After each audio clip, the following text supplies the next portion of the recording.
Look, if you recall the horrible Uvalde, Texas shooting for the school over 600 days ago, and this is deeply personal to me, folks, it was super tragic, and it was a total failure of law enforcement.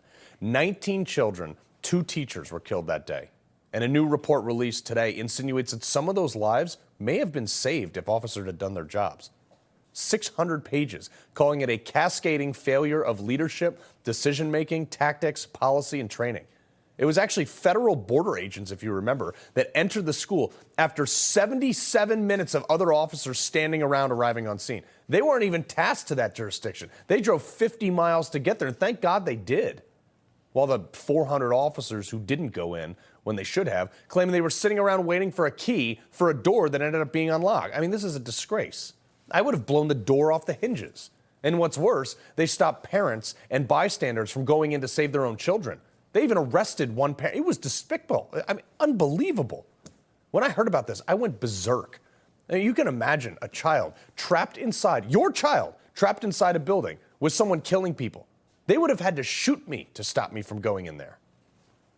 Personally, I wouldn't have cared about the orders if I was a cop or procedure. I would have been the first dude in that door. I would have been throwing my body armor on while I was running to the first entry point. And there wouldn't have been a damn person there that would have been able to stop me. Oh, I wasn't there? How can I say that? How do I know what I would have done? Well, I'll tell you exactly how I know what I would have done. Because I've done it. I've been the first guy in the door countless times. And then I've watched the guy in front of me fall, and then we kept going. And I was the second guy in the door. Even when I watched bullets come through the wall next to my head, I still went in the room. And I still killed the bad guys that were trying to kill me and my team, because that is what you do. That is what you signed up for and took an oath to do. And when you take an oath, that matters more than your personal safety. It doesn't matter that you have kids at home and mouths to feed, a mom, a dad, or even a dog. What matters is that very second that you are existing in right then. What matters is that there is a bad guy on the other side of a door that is killing people that you swore to protect. You, Uvalde officers, are the single option that those children had to survive, and you hesitated. And I found it rich that Mr. Risk-averse Merrick Garland, after 2 years of armchair quarterbacking, mustered this to say today.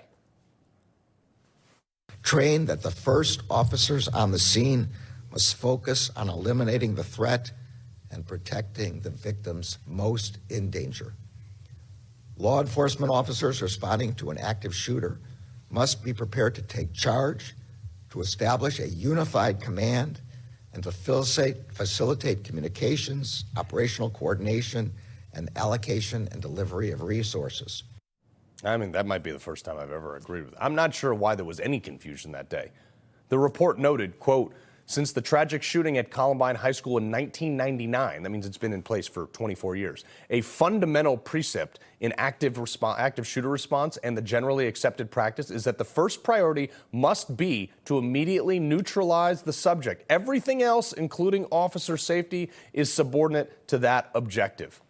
I don't know how these people sleep at night after that, after not responding to that. Look, I've always been a staunch supporter of law enforcement, but I say this with 100% conviction, and I mean it. Every supervisor on that scene should face consequences. And every officer that didn't go inside, all 400 of them, should be removed from the force immediately, because I don't trust that they'll do the right thing anymore. Everything that happened that day was an abject failure. From the door of the school being propped open so the shooter could get in, to the police response, to the fact that while our banks and money and sporting events and politicians are all protected by armed security, our children, our most valuable and vulnerable asset, are protected by a stupid sign that says gun-free zone, brought to you by politicians that live in the opposite way. It's disgusting. But this is also a byproduct of a risk-averse mantra that has sacrificed our children and countless others at the altar of political correctness. It has forced a blind compliance that gets people killed, not just in Uvalde, but it happens all over the country. And I'm not just saying this for police. They have incentivized America to do nothing also. Look at what they're doing to Daniel Penny for protecting bystanders in a subway. Think about the social conditioning that deters good men from stepping up. And I'm not giving any of the officers a pass here, but how many officers would have gone in if they weren't told not to? However bad that order may have been, because we have neutered and tamed the real men of society. We have neutered the sheepdogs. And I've been saying this since it's happened. Every time an officer is strung out for doing their job, for making a call in a split second that jurors then have days, weeks, or months to deliberate on, this is the result. You breed an incentive of inaction, which culminated in Uvalde. We need to send a message, though, that inaction is also punishable by the same standard. And if you don't want to assume that risk, don't be a cop. I don't need the person who might be coming to save my kids, God forbid, one day, being incentivized to hesitate. Why? Why would they do that? Because in an effort to stop the possibility of maybe offending somebody, come on, that gets people killed.